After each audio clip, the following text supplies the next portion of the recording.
안녕하세요. 유펜솔루션의 황정진, 한지혜입니다. 네, 웹크롤링 고객 사례 세 번째 영상인데요. 오늘은 블로그와 카페 크롤링에 대해서 알아보겠습니다. 기업이나 연구소, 학교에서 블로그, 카페의 글과 댓글을 수집해서 어떻게 활용하고 있는지 알아볼 텐데요. 자세한 설명을 위해 유펜솔루션 김재훈 대표님과 인터뷰를 진행해 보도록 하겠습니다. 대표님, 안녕하세요. 안녕하세요. 반갑습니다. 대표님, 블로그와 카페를 수집하면 어떤 정보들을 얻을 수 있나요?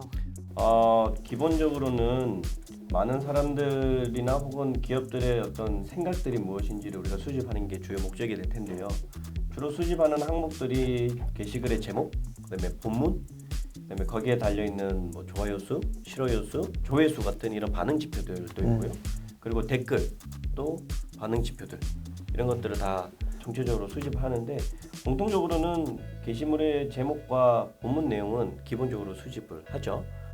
제가 전에 수집했던 사례들을 좀 생각을 해보면은 일단 그 댓글의 수가 저도 깜짝 놀랄 만큼 엄청나게 많은 경우도 있더라고요. 특히 카페 같은 경우 논란을 일으킬 수 있는 글, 정치성 글이라든가 정부 정책을 비판하는 글들 이런 거에 대해서는 너무 치열하게 사람들이 댓글을 달다 보니까 그 양이 많아서 놀란 적이 있고요. 그리고 또 어떤 기업의 경우에는 좀 특정 아이디가 좀 어떠한 이슈에 대해서 지나치게 좀 비방을 한다든지 아니면 좀 악성 댓글을 다는 경우들이 있어서 그런 특정 아이디가 쓴 글과 그 댓글 그런 것도 좀 추려서 좀 수집을 해달라고 했던 그런 경우도 좀 생각이 납니다. 네, 맞습니다. 경우에 따라서는 이제 그렇게 작업해야 되는 상황들이 발생을 하는데 제가 생각했을 땐 그 데이터를 수집하는 단계에서 이 모든 것들을 다 필터링을 해서 가져올 수는 없고 결국 데이터 수집은 다 한 번에 하고 그 다음에 이제 후 작업으로 필터링을 해야 될 것 같은데 어떤 업체는 저희한테 요청하기로 누가 좀 이렇게 빈번하게 악성 댓글들을 의도적으로 다는지를 뽑아달라라는 경우도 있었고 그리고 정치적 성향이 드러나는 글일지언정 어쨌든 이것도 한 사람의 어떤 의견이기 때문에 데이터를 분석하는 측면에서는 중요한 자료로 활용될 수 있다고 보여집니다. 그러면 기업들이 이렇게 제목이나 본문을 수집하는 이유가 뭘까 좀 고민을 해볼 필요가 있는데요. 제가 경험했던 바로는 어떤 특정한 주제를 찾기 위해서 뽑는 경우가 많더라고요.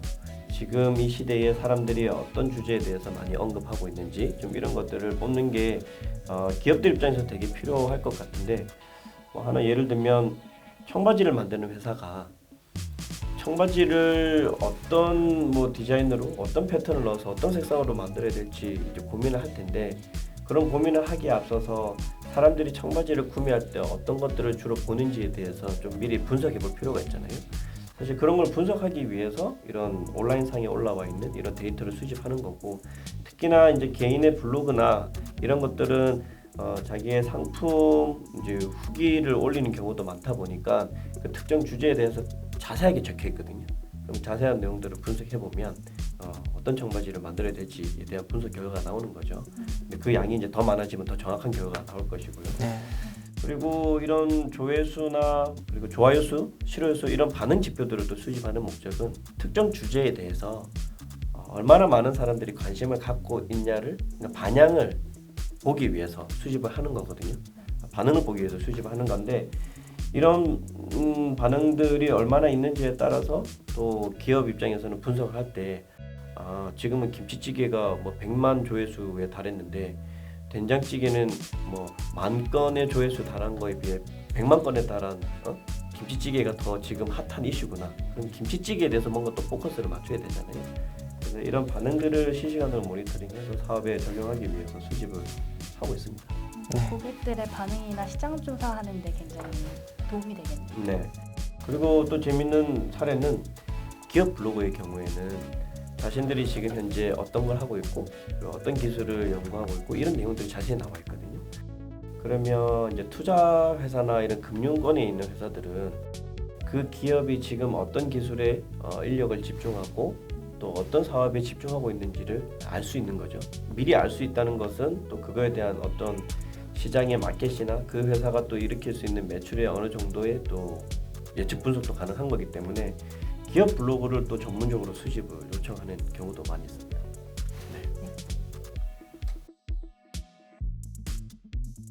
그럼 앞에서 살짝 말씀해 주시긴 하셨는데 주로 어떤 블로그하고 카페가 이제 크롤링할 수 있는 대상이 될까요? 어떤 게 있을까요? 제가 생각나는 건 맘카페를 수집해달라는 요청이 그렇게 많더라고요. 근데 맘카페는 수집 요청이 많을 수밖에 없지 않을까요? 저 활발한 커뮤니티일수록 사실은 수집을 많이 하고 싶겠죠. 그리고 주제가 한 개가 아니라 네.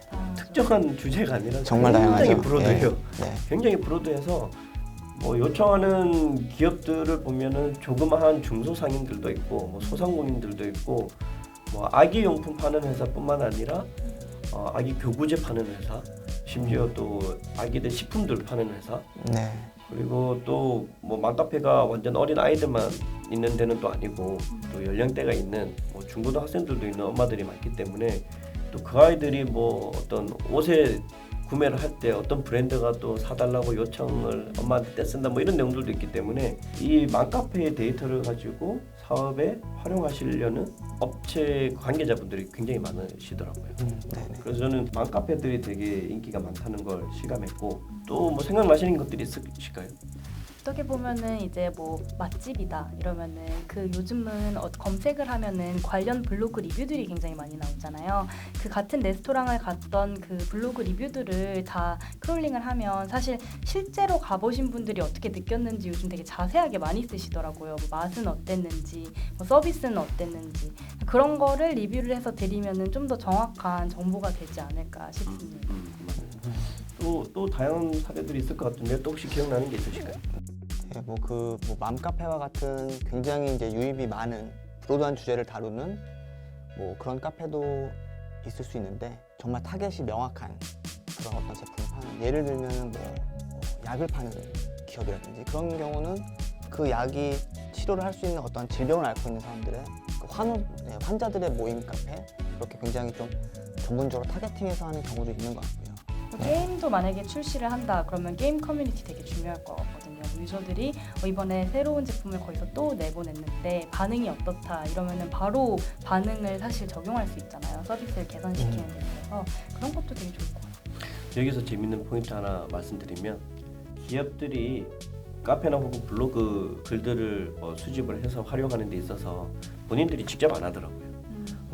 보통 그 기업들은 큰 기업들은 외부 이제 마케팅 업체한테 그걸 맡겨서 그 마케팅 업체가 이제 이런 데이터를 수집을 해서 어떤 뭐 모니터링 결과들을 보고서를 만든 다음에 그 원청에다가 이제 던져주는 방식이더라고요. 그래서 저희도 참 그런 부분에서는 좀 놀랐죠. 저는 기업이 직접 문의가 올 줄 알았는데 이거를 이제 외부 마케팅 회사들이 연락이 오는 거 보고 아 마케팅 회사들이 참 많아지고 있는 이유가 있구나. 네. 기업들이 이런 시장에 고객들의 이야기를 듣기 위해서 본인들이 직접 하기보다는 이제 외부 마케팅 업체에 맡겨서 이렇게 요청하는 경우가 많이 있구나라는 걸 그때 깨닫게 됐죠. 네. 그러니까 뭐 그런 아직 의견들이 있잖아요. 크롤링 뭐 내부 개발자분한테 요청해서 바로바로 수집할 수 있는 그런 쉬운 일 아니냐. 근데 한편으로 그런 기업들은 이런 것들을 상당히 좀 분업화해가지고 전문 기업한테 맡기면서 뭐 좀 더 다른 업무에 집중을 할 수 있는 그런 형태로 점점 변해가는 것 같습니다.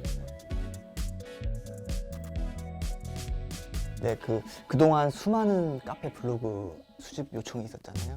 좀 구체적인 사례 좀 소개해 주실 수 있을까요?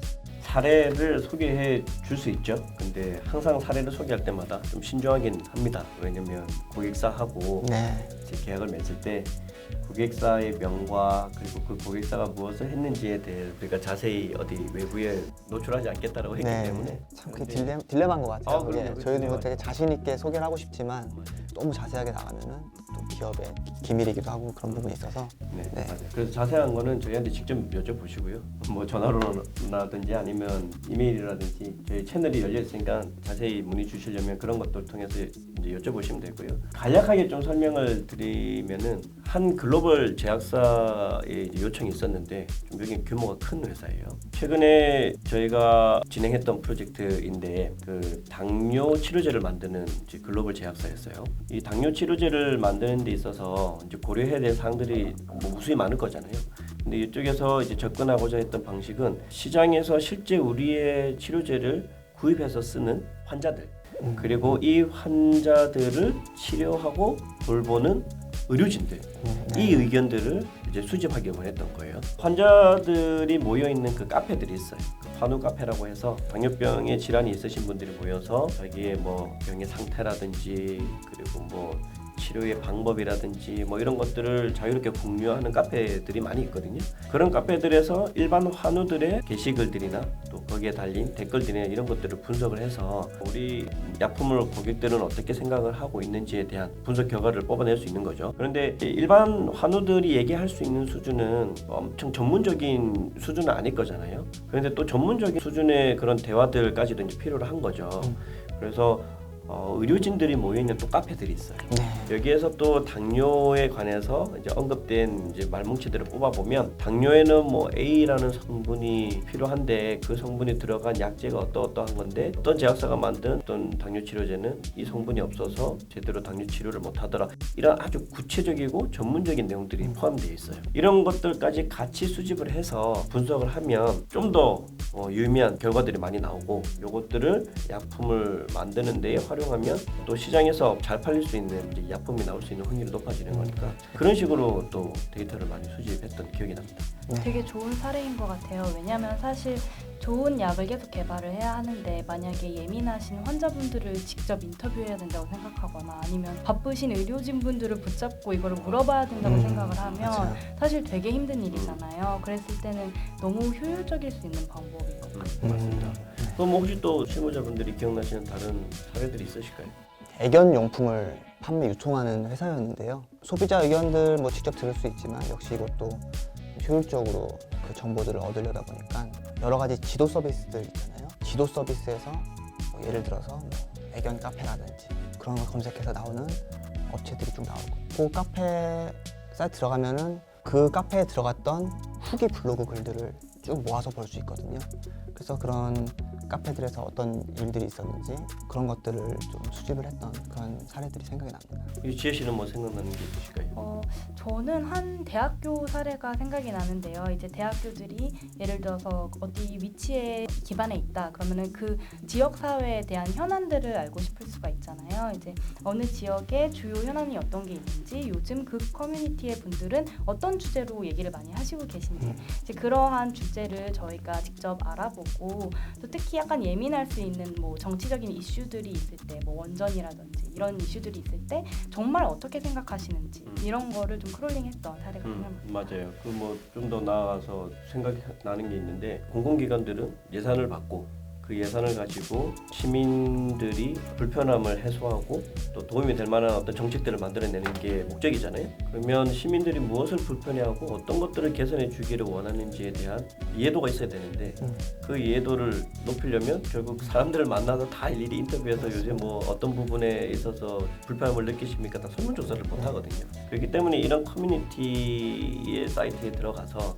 우리 시민들 혹은 우리 주민들, 국민들이 어떤 어려운 점들이 있는지를 파악해서 그거를 개선하기 위한 어떤 시스템을 만드는데 예산을 이제 편성해서 기획을 하는 거죠. 네, 그러니까 저도 요새 좀 놀란 것이 지자체별로 그런 데이터를 수집하고 분석해주는 업무를 하는 그런 기관들이 있더라고요. 그래서 그 예를 들어 어떤 시청에 뭐 관광가다 그러면은 뭐 예를 들어서 뭐 대전에 어느 가게를 사람들이 많이 가는지 그런 것들을 기관에다 요청을 하더라고요. 그럼 그 기관에서 저희도 요청을 주셔서 블로그 글들을 크롤링해서 또 전달도 하기도 하고 그런 식으로 공무원분들도 굉장히 효율적으로 그런 업무들을 처리하고 있으시더라고요. 네. 네, 대표님 그러면 사실 저희가 이런 데이터를 수집하는 이유는 이제 결국 활용을 하고 앞서 말한 것처럼 기업이나 뭐 정부기관 또 혹은 개인한테 도움이 되기 위한 거잖아요.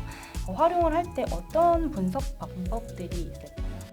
분석의 방법은 사실 너무 많아서 특정 짓기가 사실 힘든데 가장 우리가 직관적으로 생각해 볼 수 있는 건 수집되는 데이터의 형태가 다 텍스트라는 거예요. 이 언어로 구성된 데이터는 결국 분석을 할 때 텍스트 마이닝을 해야 되는 거죠. 텍스트 마이닝에도 기법들이 참 많아서 뭐 어떤 걸 설명드려야 될지 사실 조금 모호하긴 한데 작업을 해보셨을 때 텍스트 마이닝 기술을 통해서 이렇게 활용해 보셨던 적이 있으실까요? 아무래도 이제 저 같은 경우는 뭐 온라인 리뷰를 이제 크롤링을 해서 이제 형태소 분석을 한 뒤에 그 후에 이제 여러 가지 뭐 감성 분석을 한다든지 아니면은 뭐 그렇게 어떤 주제가 나올 수 있는지 클러스터링을 해본다든지 이제 그런 거를 함께 해본 경험이 네. 제가 기억이 나는 게 그 어떤 특정 이제 글들이 주어지잖아요. 근데 이 글이라는 거는 최소 단위인 단어와 그리고 구와 문장, 절, 뭐 문단 이렇게 단계별로 구성되어 있는 거를 우리가 알 수 있는데 이런 것도 분석하는 기법에 따라서 우리가 단어만 뽑아낼 것이냐 아니면은 문장을 뽑아낼 것이냐 아니면 문단 전체를 뽑아낼 것이냐 이게 또 차이가 나더라고요. 그러면 단어만 뽑아내겠다 그러면 보통의 경우에는 단어만 뽑아내는 경우에는 형태소 분석기라는 걸 써서 어떤 특정한 단어가 많이 언급되고 있는지에 대해서 이제 분석하기 위해서 우리가 쓰기도 하고요. 문장을 뽑아낸다 그러면 이 문장의 의미가 좀 뭐 긍정이냐 부정이냐 이거를 문장 단위로 쪼개서 분석하는 경우도 있고 그리고 이 문장이 뭐 일반적인 평서문이냐 의문문이냐 청어문이냐 이런 문형을 나누어서 또 의문문만 뽑아내고자 하는 니즈도 있고 이게 참 다양하거든요. 그렇죠. 그리고 어떤 특정한 목적어를 찾는다. 우리가 문장 구조에서 문법이 이렇게 있으면 거기에서 우리가 목적어만 찾아내겠다. 그러면은 목적어가 들어간 위치가 우리가 대충 알잖아요.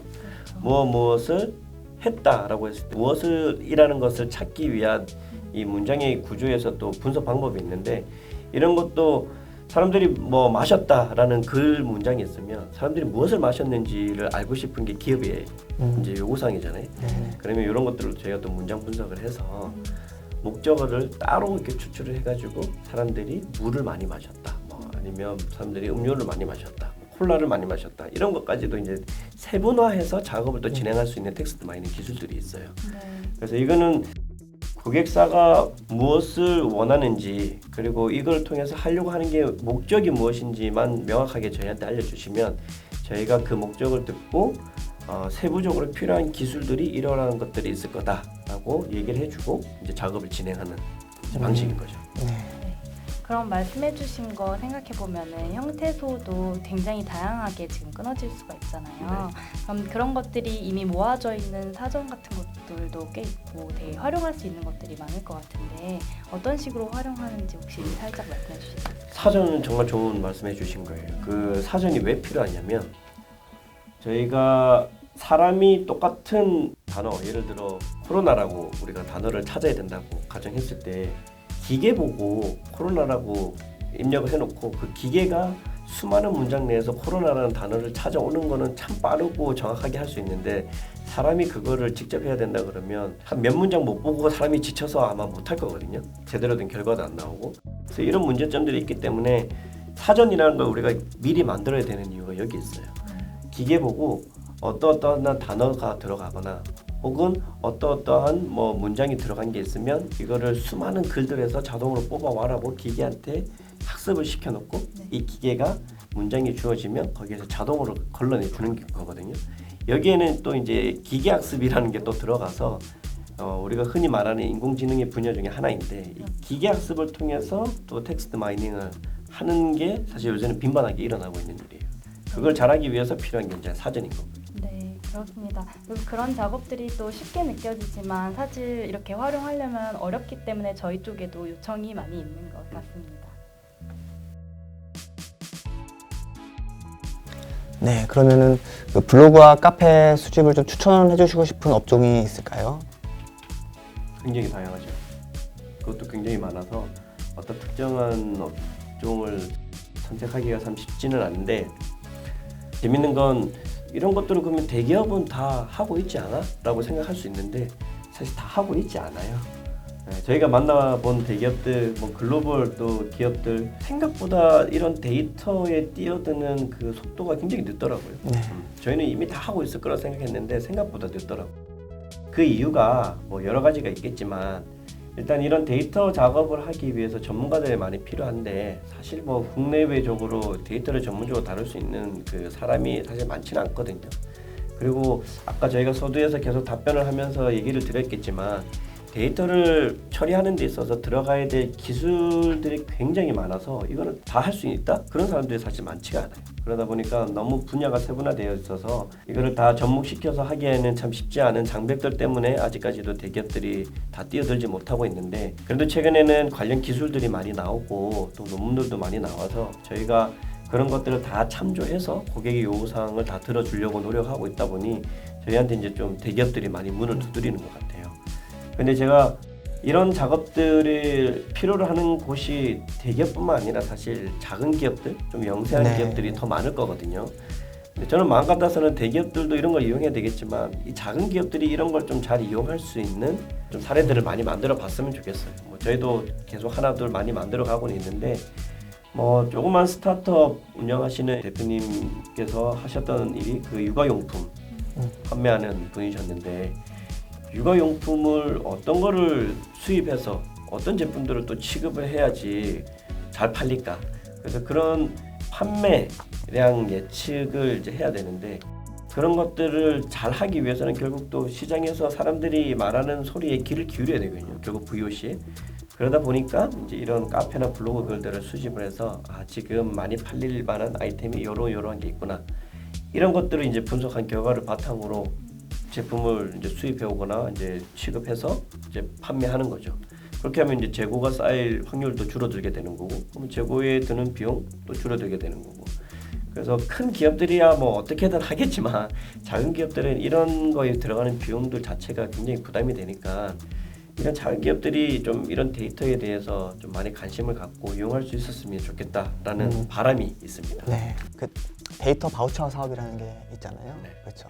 그래서 작은 기업들이 정부 지원금으로 저희 같은 데이터 바우처 공급 기업과 매칭이 돼서 거의 비용을 들이지 않고 이런 사업에 데이터 분석을 활용해 볼 수 있는 그런 좋은 사업들이 있으니까 그런 걸 통해서 좀 적용을 해보셨으면 좋겠습니다. 정부가 사실 매년 엄청난 예산을 쏟아붓고 있어요. 데이터 산업 활성화를 위해서. 네. 근데 실질적으로 성과는 별로 없어요. 여전히 성과가 이제 미미한 이유는 그렇게 예산을 많이 풀어서 데이터를 활용할 수 있게끔 해줘도 중소기업들이 데이터에 대한 아직 인식이 부족하다 보니까 이 데이터를 우리 쪽에 어떻게 활용할지 모르는 경우가 너무 다반사더라고요. 네. 그때 이제 그런 걸 보고는 저희가 좀 옆에 붙어서 데이터를 어떻게 활용하면 도움이 되는지에 대한 좀 상세한 컨설팅도 해줘야 되겠다는 생각도 들었고, 그리고 무엇보다도 일단 비용이 너무 많이 들기 때문에 이 비용의 부담을 일시적으로는 정부의 예산으로 도와주지만 이 데이터 분석이라는 건 사실 데이터가 계속 꾸준히 쌓이기 때문에 장기적으로 가야 되는 부분이 분명히 있거든요. 네. 그래서 이거를 기업이 데이터를 꾸준하게 잘 사용할 수 있도록 좀 자금적인 지원을 정부도 계속해서 좀 장기 플랜을 두고 가야 될 필요가 있다고 또 보여집니다. 그렇게 해야 데이터를 가지고 우리 중소상인들도 좀 잘 활용해서 본인들의 사업에 도움이 되지 않을까, 네. 그런 생각이 드네요. 네, 오늘 김재훈 대표님과 블로그 카페 수집에 대해 이야기를 나눠보았습니다. 블로그 카페는 자기의 의견을 자유롭게 공유하는 장소이기 때문에 의뢰자가 원하는 주요 이슈에 대한 여론을 파악하는데 분명히 도움이 많이 될 것입니다. 다음에도 유익하고 재미있는 사례를 공유해 드리기를 약속드리겠습니다. 감사합니다.